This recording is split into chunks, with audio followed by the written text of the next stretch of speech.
ताजगी भाव, विचार नहीं के बराबर, ये एक्सपीरियंस आपको मिल रहा है तो आपका अभ्यास को ठीक माना जाएगा। अपना बॉडी लैंग्वेज ही बता देगा कि आपका गलत हो रहा है या सही हो रहा है। हर प्राणायाम, हर क्रिया के साथ साथ क्या लाभ होता है उसी का लिस्ट भी आपका आजकल का जो कमर्शियल किताब बनाते हैं उसी में बताते हैं कि इसी में इसी रोग से छुटकारा मिलता, उसी का लिस्ट भी बता के रखते हैं। लेकिन अब अगर हम गलत तरीका से करेंगे और अपना शरीर साथ नहीं दे रहा है, मानो किसी टेक्निक के साथ शरीर साथ नहीं दे रहा है, फिर भी हम अपना खास कोई बीमार दूर करने के लिए हम उसी लिस्ट को पढ़ लिया, इसी में ये बेनिफिट है, बेनिफिट का लिस्ट को पढ़ के हम अपना लिया, लेकिन लिमिटेशंस हमको पता नहीं है।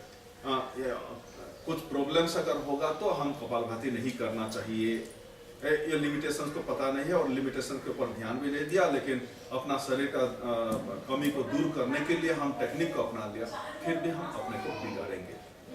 चाहे लिस्ट कैसा भी हो और बाहर से कितने भी इंफॉर्मेशन आपको मिले, आपका बॉडी बता देगा कि कहाँ रुकना है, कितनी कौन सा स्पीड आपके लिए अनुकूल है। इसलिए स्पीड कौन सा स्पीड लेना है, कितना लंबा, कितने नंबर तक हम कंटिन्यू करेंगे, कितना टाइम कंटिन्यू करेंगे, ये बात बाहर से हम नहीं बता सकते। आप अपना बॉडी लैंग्वेज से आपको ही खुद निर्णय लेना होगा कि कौन सा स्पीड आपके लिए ठीक है। आजकल रामदेव जी महाराज इसी को 1000 टाइम्स करने के लिए भी सलाह देते हैं। और 10 दिन का शिविर था अभी भैल में, हरिद्वार में, उसी टाइम मैं उनका योग सेंटर को भी जाके देखने के लिए गया था, उनका रिसर्च सेंटर।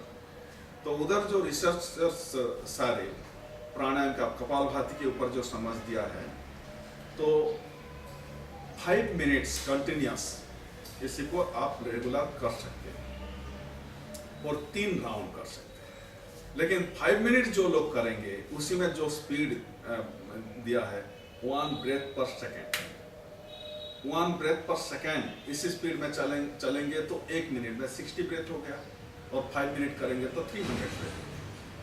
300 ब्रेथ के बाद पॉज दिया गया, फिर रिलैक्स हो गए, फिर 5 मिनट्स, फिर दोबारा दोहरा सकते हैं, फिर पॉज दिया, रिलैक्स किया, फिर 5 मिनट्स, ऐसा 3 राउंड मिलके 900 ब्रेथ हो रहा है, 900 ब्रेथ हो रहा है। लेकिन पहले दिन में इतना नहीं लेना है, इतना लेंगे तो तनाव में भर जाएंगे और उसी का रिवर्स इफेक्ट हमको मिलेगा।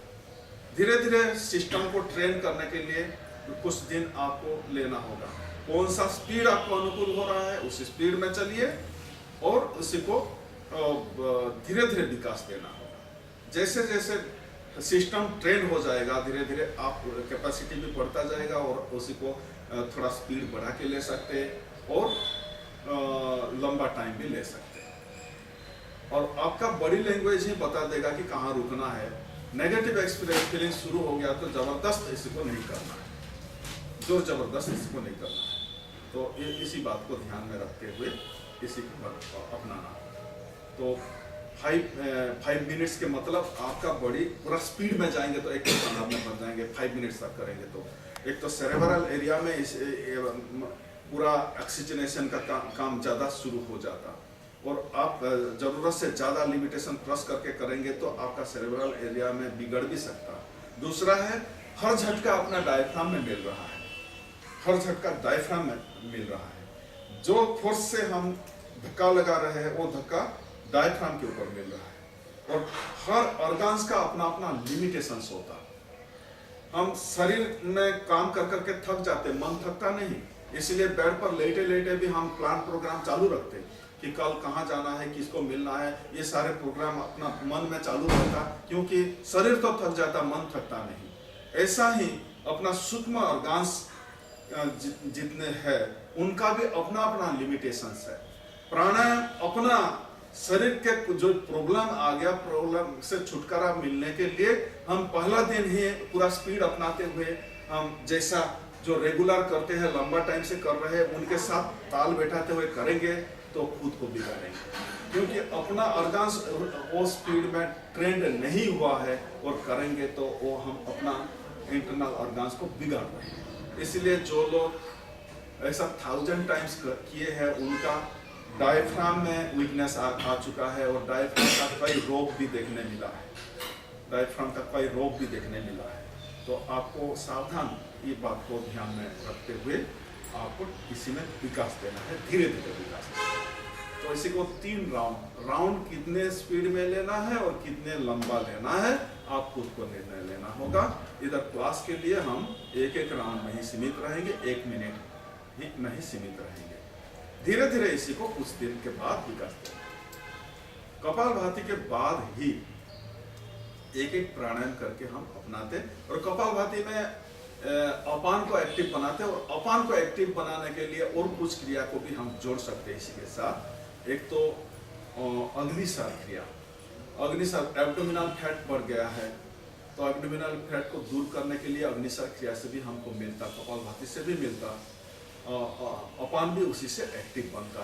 तो अग्निसार क्रिया, लेकिन बॉडी में अगर कुछ लिमिटेशंस आ चुका है, जिनका हाइपरटेंशन आ चुका है, हाई ब्लड प्रेशर आ चुका है, हार्निया की प्रॉब्लम है, गैस्ट्रिक अल्सर की प्रॉब्लम है, सर्वाइकल की प्रॉब्लम है, इसी प्रॉब्लम के साथ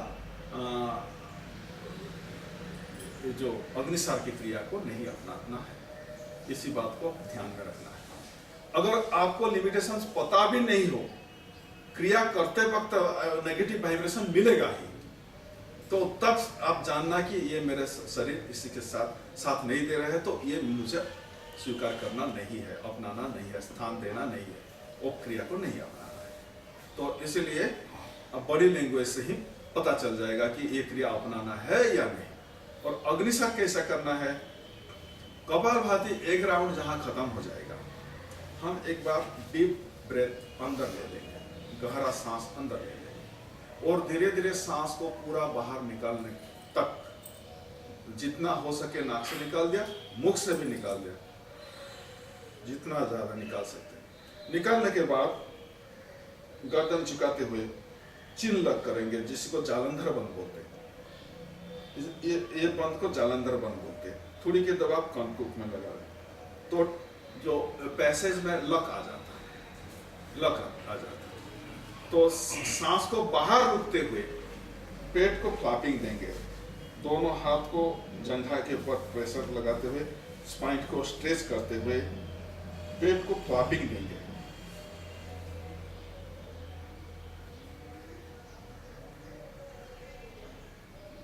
फिर वापस ही में स्ट्रेच किया, धीरे धीरे गर्दन सीधा किया, हल्का सांस अंदर से बाहर धकेल के निकाल देंगे, पैसेज खुल जाएगा, फिर सांस लेना। ये स्टेप को याद रखना है।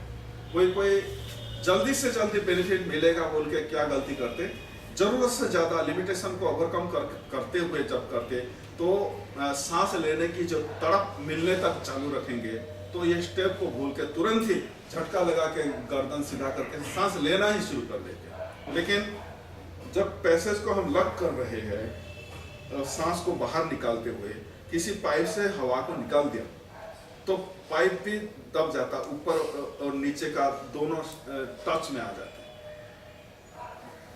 तो ऐसा लॉक होता हमारा पैसेज में, और अंदर से धकेल के जब सांस निकाल दिया तो पैसेज खुल जाता।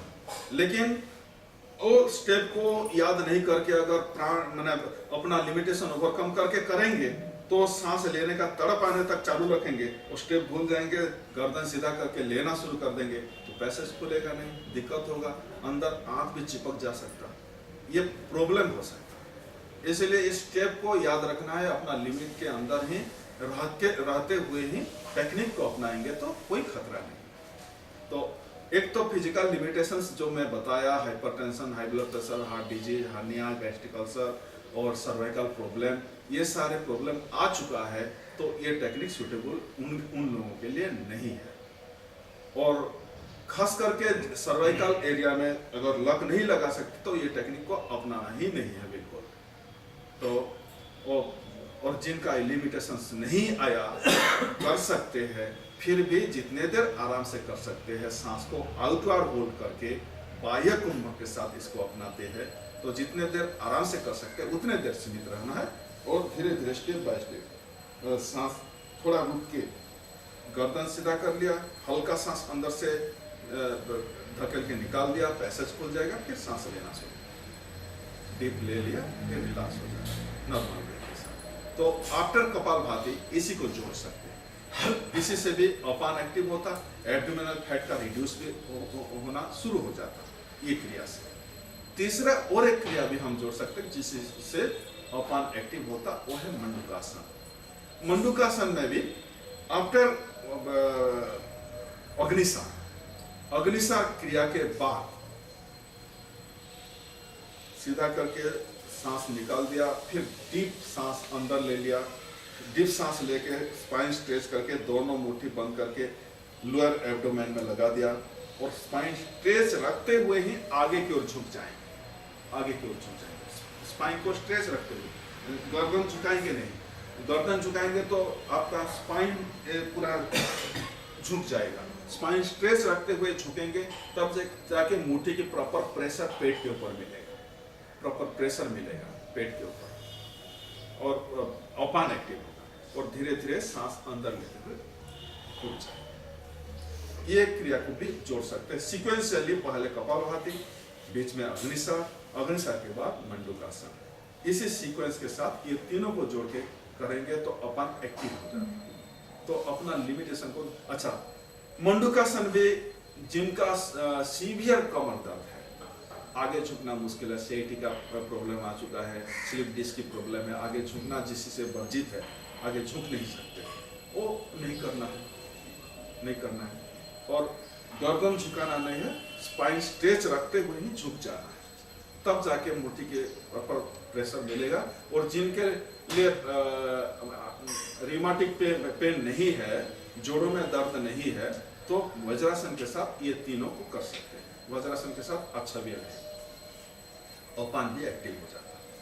तो अभी एक राउंड करके ही ये तीनों को मिला के, जिनके लिए अग्निसार करना है तो जोड़ के करना है, नहीं तो कपालभाति के बाद ही रिलैक्स हो जाना है।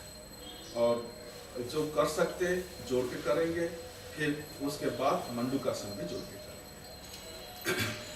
वज्रासन में जो लोग बैठ सकते बैठ जाइए, लेकिन वज्रासन प्रॉपरली बैठना चाहिए। बैठ कर देखिए, दोनों एड़ी को दोनों तरफ फैला के सीधा बैठ, दोनों एड़ी हाँ, घुटना मिला के रखिए, एड़ी को फैला दीजिए दोनों तरफ, बीच में बैठ जाए तो स्पाइन भी स्ट्रेट रखना, दोनों हाथ जंघा के ऊपर रखिए, कंधा ढीला रखना, गर्दन ढीला रखना, फेस रिलैक्स रखना, आंखें बंद। एक राउंड कपालभाति से शुरू करेंगे, आंखें बंद, ध्यान अपना माथा के हिस्सा में, 60 ब्रेथ तक ही चालू रखेंगे। स्टार्ट 1 2 3 4 5 6 7 8 9 10 1 2 3 4 5 6 7 8 9 20 1 2 3 4 5 6 7 8 9 40 1 2 3 4 5 6 7 8 9 50 1 2 3 4 5 6 7 8 9 60। सांस गहरा अंदर लीजिए, धीरे धीरे सांस खाली करके मुख से भी निकाल लीजिए, जितना ज्यादा निकाल सकते। चिन लग कीजिए और दोनों हाथ जंघा के ऊपर प्रेशर लगाते हैं, स्पाइन स्ट्रेच करते हुए पेट को फ्लैपिंग दीजिए, अंदर बाहर चलाइए, एब्डोमिनल फ्लैपिंग करते हुए।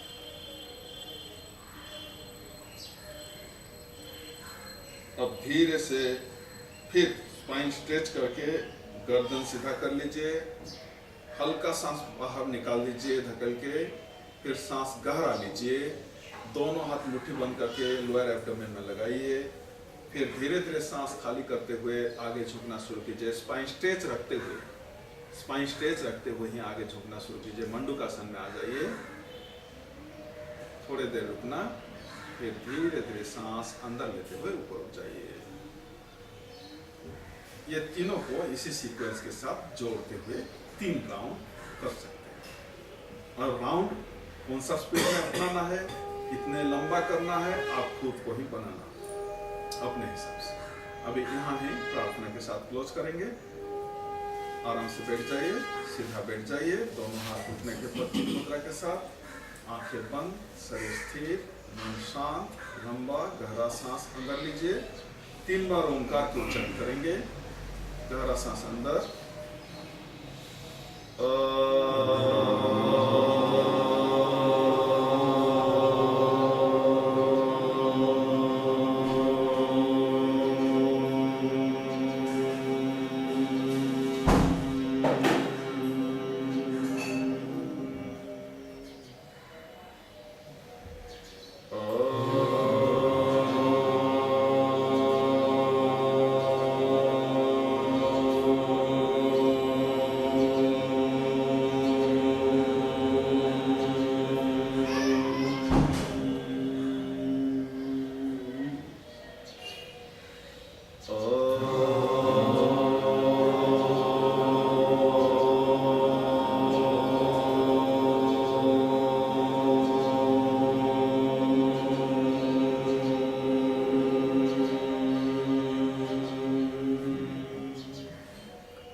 पीछे ले जाइए। एक कलाई दूसरी हाथ में पकड़ लीजिए। सांस गहरा अंदर लेते हुए स्पाइन अपवर्ड स्ट्रेच दीजिए। धीरे धीरे सांस खाली करते हुए आगे की ओर झुकना शुरू कीजिए। हो सके तो मस्तक सामने जमीन पर ले आए सरेंद्र भाव से। प्रभु कृपा ईश्वर के आशीर्वाद स्वीकार कीजिए। गुरुदेव के आशीर्वाद सबके ऊपर हो। धीरे धीरे सांस अंदर लेते हुए ऊपर उठ जाइए।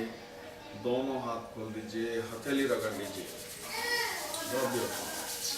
हथेली गर्म होने के बाद बंद आंखों के सामने हथेली से हटा दीजिए। आंखों को विश्राम, हथेली से ऊर्जा आंखों पर प्रश्नास करते हुए आंखों को विश्राम अनुभव कीजिए। सांस अंदर भरते हुए हल्का प्रेशर लगाइए हथेली से। सांस खाली करते हुए ढीला रखिए और 2 बार दोहराएंगे। सांस अंदर हल्का प्रेशर लगाते हुए सांस बाहर ढीला रखिए और एक बार सांस अंदर, सांस बाहर। हथेली हटा के बंद आंखों के नीचे मालिश लगाइए। बंद आंखों के ऊपर, भौं के ऊपर, सामने, गाल के दोनों तरफ, गर्दन के चारों तरफ। धीरे धीरे ब्लिंकिंग करते हुए आंखें खोल दीजिए। हरिओम तत्सत। धन्यवाद। आज दिन आपके लिए मंगलमय हो। ओम शांति। कितना क्लास मिलेगा मुझे? जो बोलो वैसे करेंगे।